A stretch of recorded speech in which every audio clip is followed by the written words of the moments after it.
Assalamualaikum warahmatullahi wabarakatuh.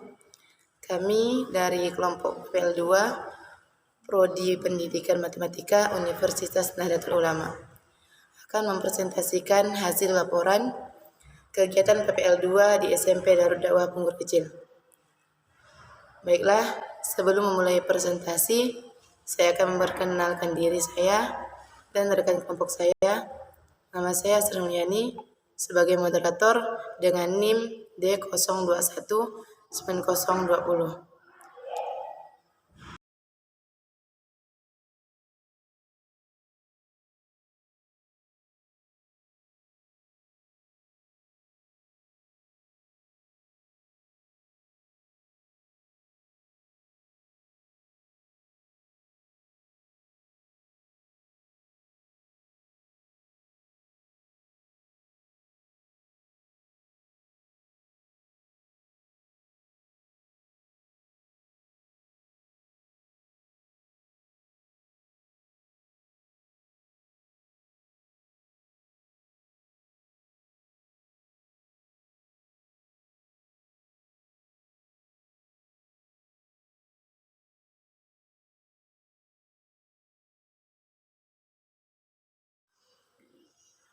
Adapun rekan saya untuk pemateri pertama, Khairul Bariyah, yang akan membahas latar belakang, tujuan, dan manfaat. Untuk pemateri kedua, Ratimah, yang akan membahas profil, misi, visi, dan tujuan sekolah. Pemateri ketiga, Yuli Andriani, yang akan membahas organisasi sekolah, sumber daya, dan sarana dan prasarana. Untuk pemateri keempat, Nur Asri Undana, yang akan membahas hasil pelaksanaan pembelajaran, kendala-kendala yang dihadapi, dan penanganan kendala. Untuk pemateri kelima, Pelia, yang akan membahas kesimpulan dan saran.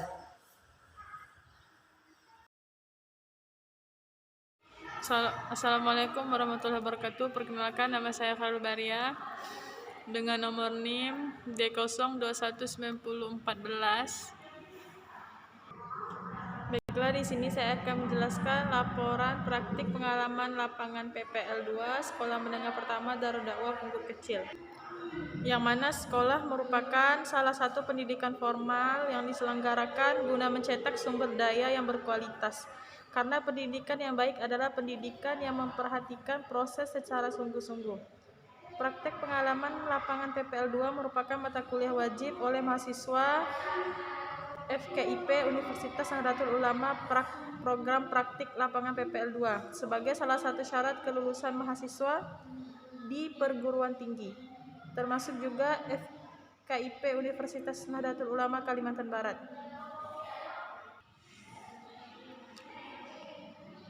Praktek pengalaman lapangan PPL2 merupakan kegiatan bersifat aplikatif, integratif, kumulatif, dan kreatif, serta merupakan upaya untuk menetapkan semua pengalaman yang sudah didapatkan selama perkuliahan yang diterapkan selama proses pengajaran di sekolah.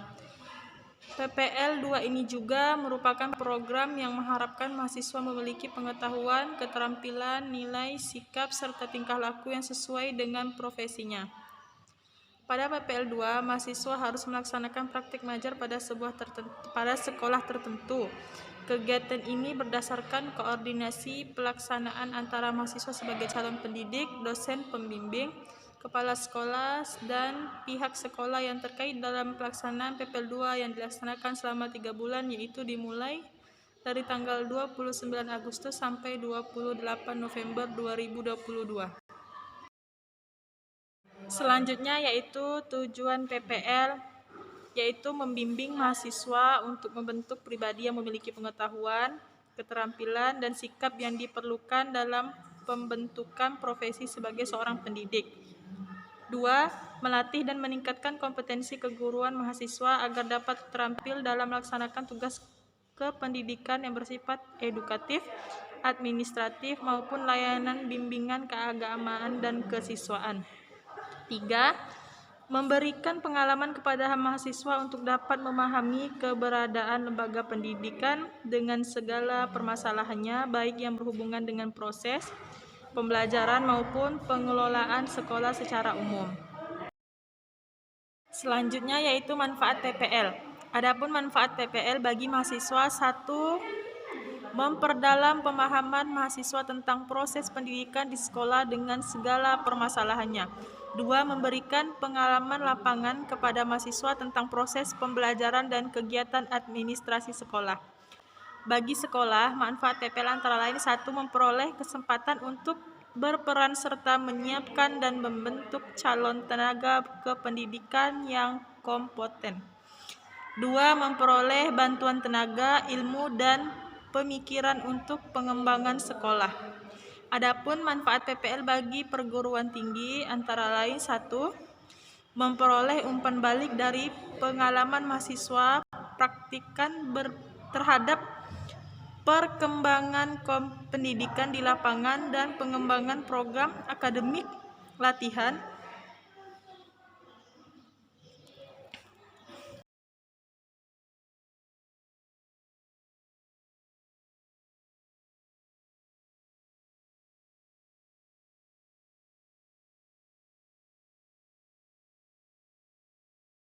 Informasi umum sekolah. Profil sekolah SMP Darud Dakwah. SMP Darud Dakwah adalah sekolah yang berpusat di Punggur Kecil. Adalah salah satu satuan pendidikan dengan jenjang SMP di Punggur Kecil, Kecamatan Sungai Kekap, Kabupaten Kuburaya, Kalimantan Barat. Dalam menjalankan kegiatannya, SMP Darud Dakwah berada di bawah naungan Kementerian Pendidikan dan Kebudayaan. SMP ini merupakan pondok pesantren. Diakui banyak pihak merupakan contoh ideal konsep pesantren. Sistem yang diterapkan memungkinkan pesantren fokus pada pemantapan pendidikan diniyah berbasis salaf. Selain itu, pesantren juga menyediakan pendidikan formal untuk menunjang dakwah santri ketika terjun di masyarakat. Identitas Satuan Pendidikan NPSN 70007827. Alamat Jalan Pelita 3, Parit Sidik, Desa Punggur Kecil, Kecamatan Sungai Kakap, Kabupaten Kuburaya, Kalimantan Barat. Status sekolah swasta. Jenjang pendidikan SMP.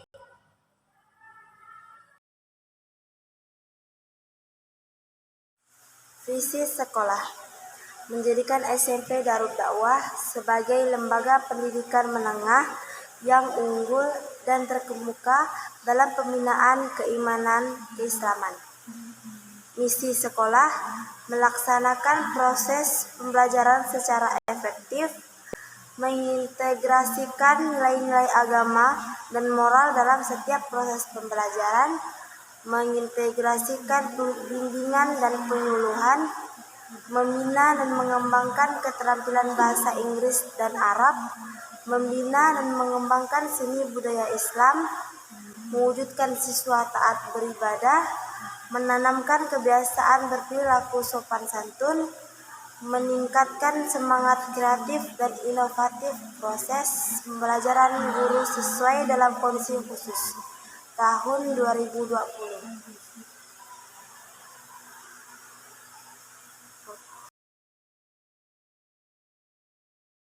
Tujuan sekolah: membina dan mengantarkan santri memiliki keimanan yang kuat, berilmu, serta kepribadian yang baik dan mulia, memberikan keteladanan dalam kehidupan atas dasar nilai Islam dan budaya luhur bangsa Indonesia, membekali santri dengan berbagai disiplin ilmu, pengetahuan atau teknologi, dan keterampilan sehingga mampu menghadapi atau mengatasi perkembangan global, mengantarkan santri menjadi kader-kader dakwah yang mampu menyelesaikan problematika umat dan dapat membawa masyarakat sekitarnya ke arah yang lebih baik dan maju, mempersiapkan generasi muda menjadi generasi penerus estafet kepemimpinan umat dan bangsa yang berwawasan kritis dan menjadi SDM yang berkualitas.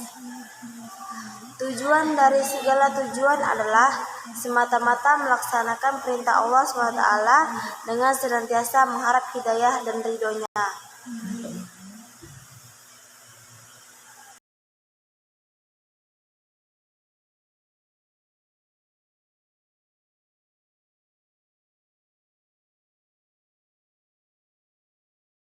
Saya Yuli Andriani dengan NIM D02190118.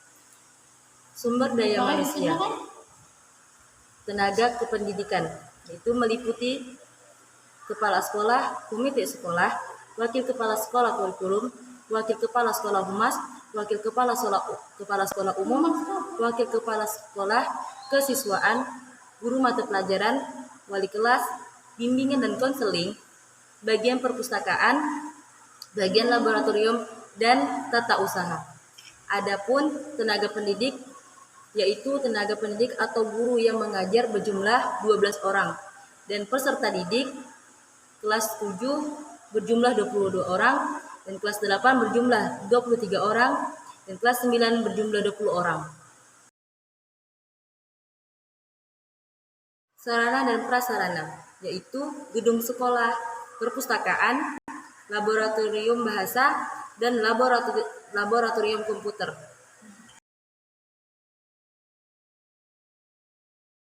Saya Nurse Undana dengan NIM D02190117. Hasil pelaksanaan PPL di sekolah. Pelaksanaan pembelajaran di SMP Darud Dakwah Pondok Kecil. Praktikan banyak mendapatkan pengetahuan dan pengalaman bahwa seorang guru dituntut untuk memahami setiap siswanya yang unik, berbeda-beda, dan mempunyai ciri khas masing-masing. Praktikan juga dituntut untuk mengembangkan metode dan media dengan kreatif dan inovatif agar proses belajar mengajar menjadi lebih mudah dan tidak membosankan. Maka ketika praktikan pelaksanakan beberapa metode pembelajaran yang diterapkan siswa cukup memperhatikan dengan baik, dan apabila ada hal yang tidak kurang jelas akan langsung ditanyakan kepada praktikan.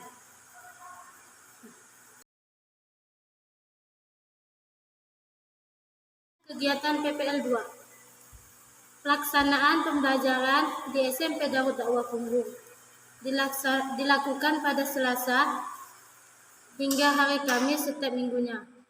Mahasiswa PPL 2 melaksanakan pembelajaran di kelas yang telah diberikan oleh guru pamong dan masing-masing mahasiswa.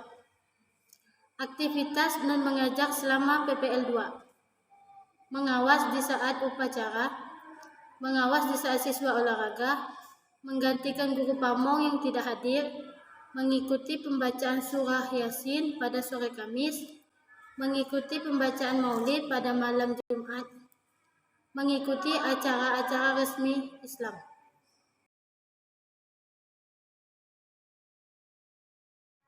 Hasil kegiatan PPL 2. Pelaksanaan praktik PPL didukung oleh beberapa faktor diantaranya: kebijaksanaan guru kelas dalam membimbing praktikan, bimbingan dan masukan dari guru pembimbing yang membangun sehingga praktik mengajar semakin baik, fasilitas yang cukup sehingga mendukung pelajaran.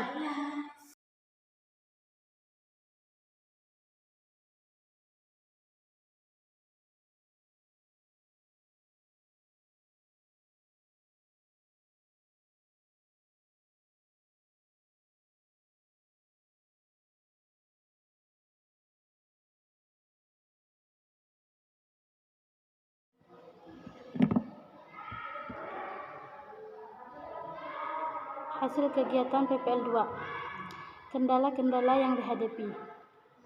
Kendalanya bisa terjadi pada model pembelajaran, pendekatan penilaian pada siswa, dan penyebabnya bisa berasal dari guru ataupun siswa dalam penguasaannya.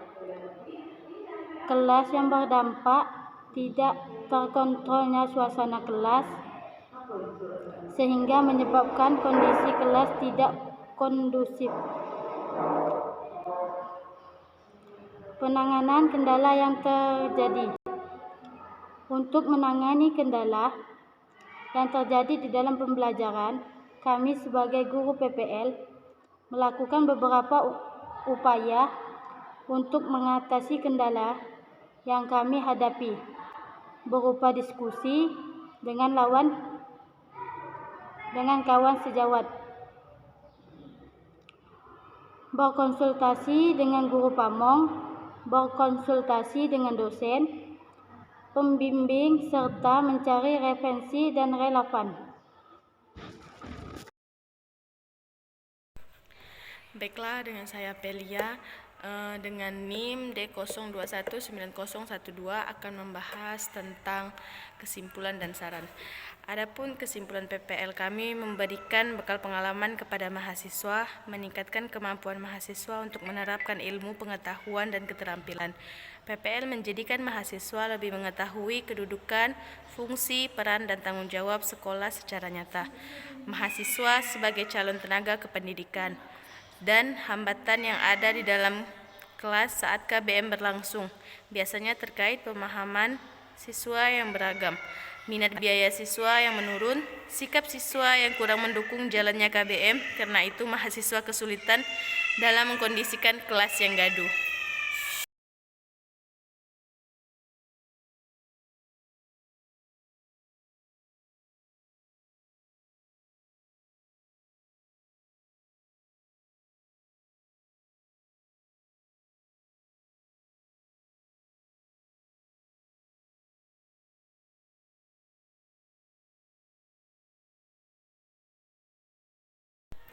Dan adapun untuk saran, yang pertama yaitu untuk sekolah. Pertama, dengan mempertahankan hubungan baik, meningkatkan fasilitas sekolah guna menunjang kelancaran kegiatan pembelajaran di sekolah. Pihak sekolah dapat bersinergi dengan mahasiswa PPL sehingga program yang dijalankan mahasiswa mendukung program sekolah.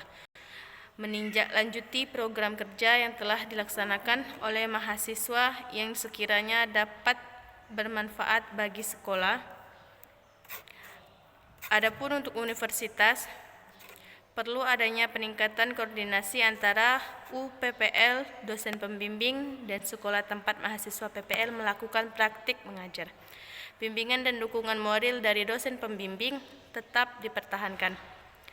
Program pembekalan lebih diefisienkan dan ditekankan pada permasalahan yang mungkin akan ditemukan ketika kegiatan berlangsung.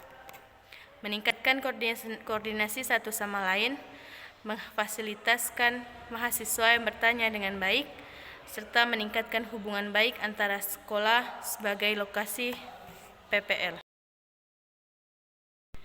Adapun selanjutnya yaitu bagi mahasiswa sendiri. Mahasiswa harus lebih meningkatkan konsultasi dengan dosen pembimbing dan guru pembimbing. Mahasiswa harus membuat perencana dengan baik dan benar. Mahasiswa harus meningkatkan metode dalam menyampaikan materi, serta mahasiswa harus menyiapkan alat dan media dengan baik. Adapun yang terakhir yaitu untuk siswa. Lebih menyukai dengan pelajaran yang disampaikan oleh guru, harus lebih percaya diri dalam mengikuti proses pembelajaran, untuk mulai bersikap dewasa terhadap guru, serta agar dapat lebih menghargai peranan seorang guru pengajar. Baiklah, mungkin ini yang dapat kami semua sampaikan. Kurang dan lebih mohon maaf. Wassalamualaikum warahmatullahi wabarakatuh.